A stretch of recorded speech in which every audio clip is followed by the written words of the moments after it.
Lalong nadiin si Congressman Zaldico sa isyu ng maanumalyang flood control projects matapos ang paglutang ng dating bodyguard nito sa pagdinig ng Senate Blue Ribbon Committee. Nagbabalik si Daniel Manalastas.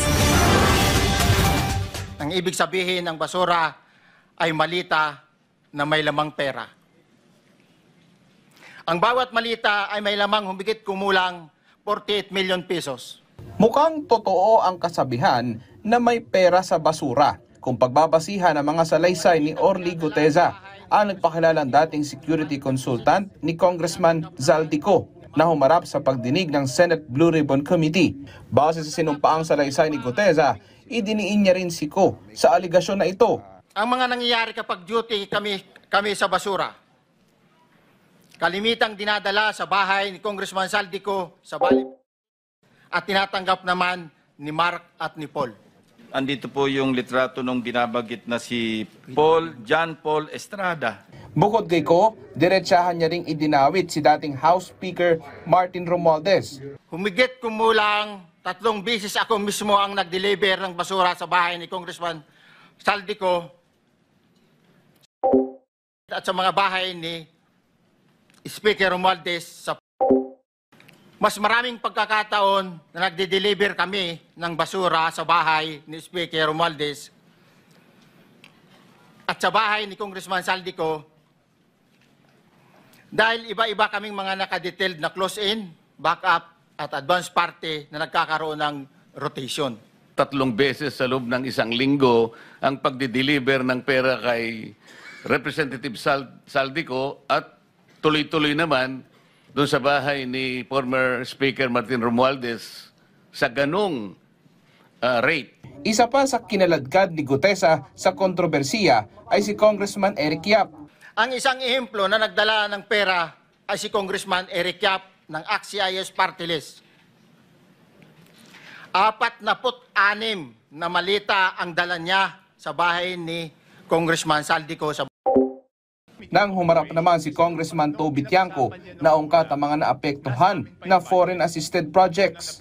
Tama ba yung foreign assisted projects? Kasama rin, no? Ayan, naalala ko to dahil ako yung nag-defend ng DOTR na pinalipat nila from priority appropriations, pinalagay po sa yung foreign assisted sa unprogrammed funds. At isa ito sa ikinagalit ng ating Pangulo. Tama po yun, Your Honor, pati yung foreign assisted local counterpart ng foreign assisted projects, ibig sabihin yun po yung commitment ng ating bansa doon sa foreign assisted projects. Linipat po from the programmed appropriations doon sa GAA at linagay po sa unprogrammed. Sinasabi ni Congressman Toby, nilipat. Sino gumawa nun?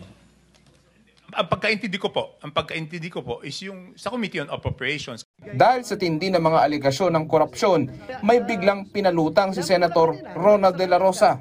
Ngayon, kung meron tayong existing na batas na bitayin ka kapag ikaw ay nahuli, magawa mo kaya yung nagawa mo ngayon?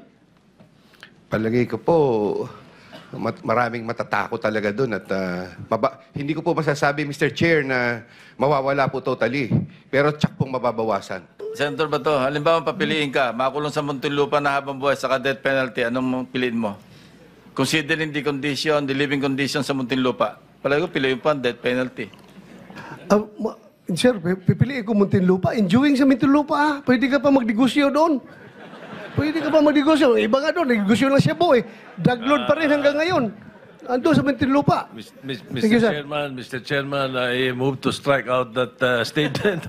May inanunsyo naman si Justice Secretary Jesus Crispin Rimulya sa mga posibleng gawing legal na hakbang sa mga bagong pangalan na nadadawit sa flood control. Malversation covers most of it sa pera. Ang pinakamahalaga rito yung crime sa pera na talagang nawala sa bayan. Yun talaga ang kasong ilalagay. Pwede rin naman ang plunder. Si Senator Nancy at saka si Chisim na dagdag for request, no?